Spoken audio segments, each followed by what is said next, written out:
Now we talk about White Noise 2, The Light, as it's referred to. My DVD only says White Noise 2. I got it from Honey Video around the time it came out. Maybe a little bit later, because when they put them out. Now, this film, well, I still think it's a decent film. And this says full screen, but the movie I watched was in widescreen. I don't know how that works. That's what it said, full screen. Hold on. One moment. Look at Pennywise while I go look.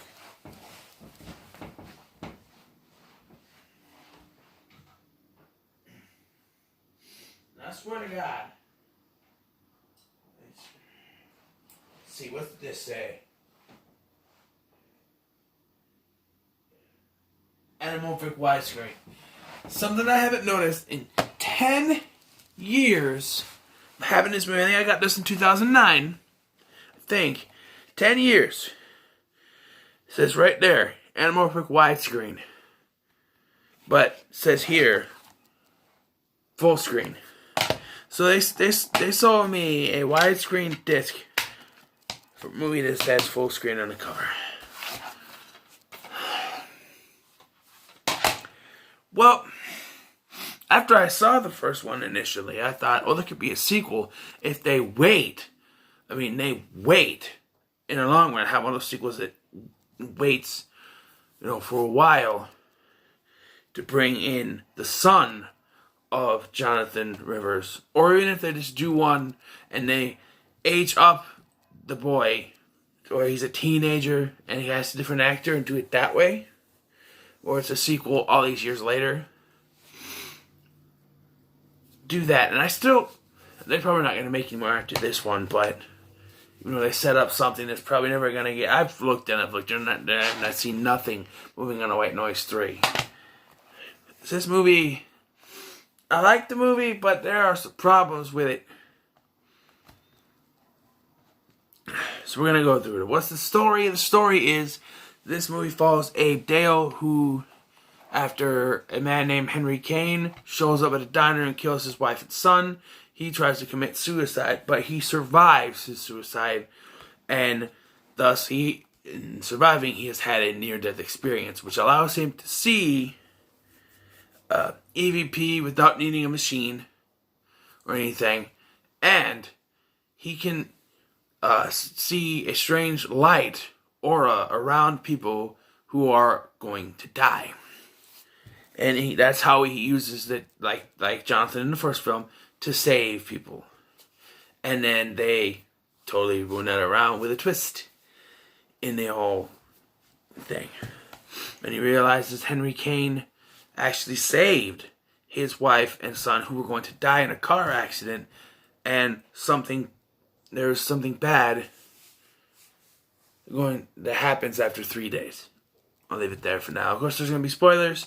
Let's start off with the good though. The good though, Abe Dale is played by Nathan Fillion, one of my favorite actors, and he does a good job with what they've given him. The actor who plays Henry Kane, I don't know the actor's name. I think it's Craig Fairbrass. Sorry. He's very good. And Katie Sackhoff, who plays Sherry, she's also really good. You get some good actors in here, even though I don't know much of Craig Fairbrass's filmography, but you do have some, good actors in here, and that's great. What's her name? She's not me on here. She plays his wife. She doesn't do much, but yeah, and the visual effects when you see where the on the TV screen, the whoosh and the light around the people, and it's like the ghosts that appear. I think is pretty good. Decent to pretty good. It works. And I think the overall idea of someone having a near-death experience and then being able to see something related to death.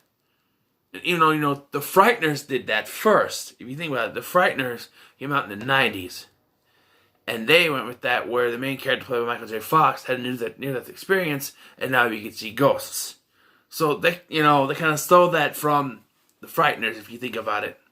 But anyway, yeah, that concept has always been, interesting to me. You have a near-death experience and you can see like ghosts or something, afterlife related.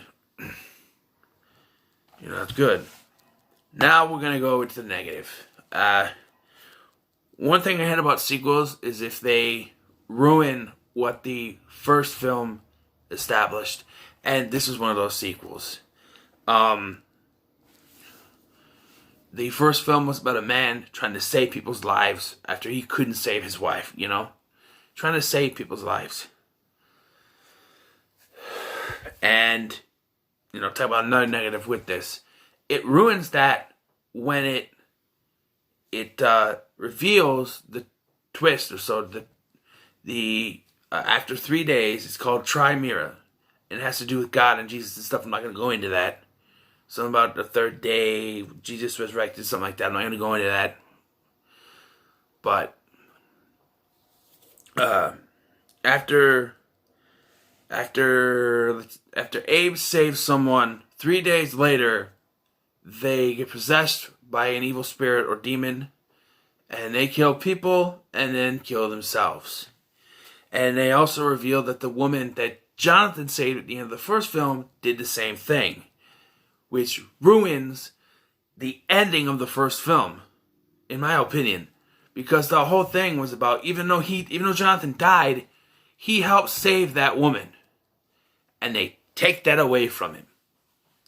It's an article that Abe reads where he reads that the woman Jonathan saved at the end of the first film, she went nuts. She killed, after 3 days, killed people, and then killed herself. And that to me, I watched this before and I didn't think about it. Watching it now, I thought, that really takes away from the ending of the first film, where they showed that even though Jonathan died, he still saved that woman. And then yonk. Nope, she went crazy, killed people, and killed herself. You don't have the same writers writing a sequel. What's the point? They mess it up.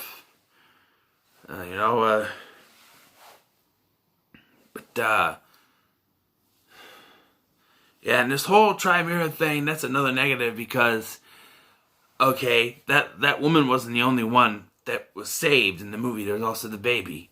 So did they have a psychotic baby in their hands? Or did it wait until it was a little bit older and you have a psychotic child? How does that work with the baby? Maybe they didn't think of that when they were putting that into. They only covered the woman that was saved at the end. But what about the baby? They didn't think about the baby. That really throws a wrench into the whole Trimira thing. Is what's a baby going to do after 3 days? It was an infant.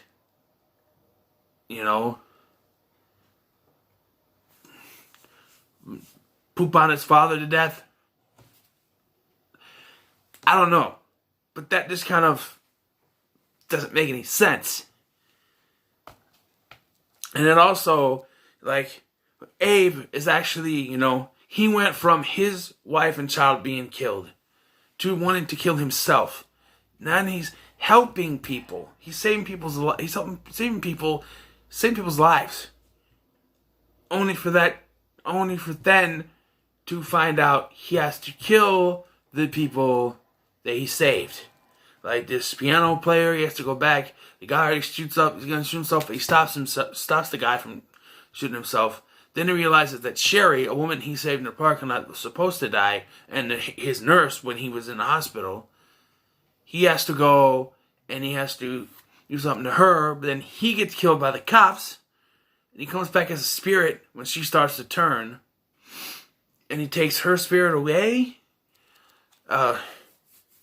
Okay. I guess it could work like that.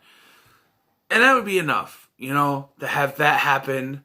The evil ghost seeing it didn't work, and then they go up, heaven, end, right? Nope. Because they throw a little stinger in there, and they show Henry, who, by the way, after his attempted suicide at the beginning of the film, survived. How you survive a bullet in your mouth, I don't know, but he had a big old scar. They show him at the end, and they show that he survived during the movie too, when Abe goes to see him. When he goes to see Henry's wife, and his wife reveals that Henry's still alive. So you go to see Henry. Henry warns him what he has to do, and then at the end of the film, they show Henry still in the interrogation room, I guess. I don't know why he's still in there. And there's some spirits that's supposed to go after him. Maybe they're setting up a third film that never happened. I think if they'd ever do a third film, they had to bring in the actor who played the kid in the first one is old enough now, Nicholas Elia. He was the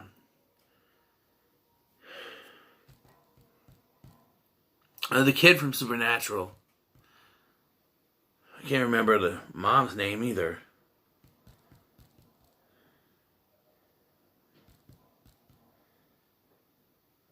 Lisa and Ben.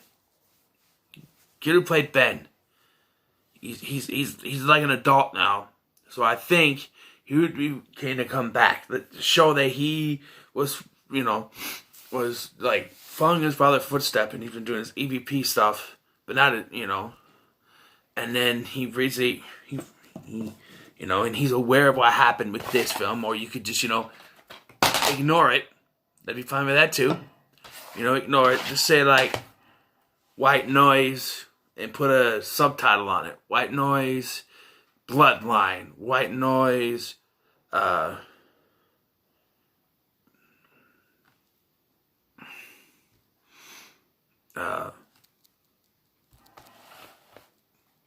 generations. I don't know. White noise, bloodline sounds good. It's a Hellraiser title, but I'm just saying that. You could have done better just having, like, the kid come back and, because at the end of the first one, when they have the Jonathan talk to him and say, I'm sorry, he could have wanted to find out more, especially if, he was really young. So he grows up trying to figure out exactly what happened to his father, because you can't remember it all because he was really young, you know what I mean? It's just an idea. Better than this one. White Noise 2 gets a 6 from me. Used to like it better, but now I realize the flaws, so that's sort of the pain of being, reviewing movies, is now you think with the reviewer's mind, and you're like, oh no, that's bad. No, I used to like this movie a lot. No. 6 from me. What are your thoughts on White Noise 2? Have you seen it, first of all, because it's not really well known, I don't think. But, let me know your comments.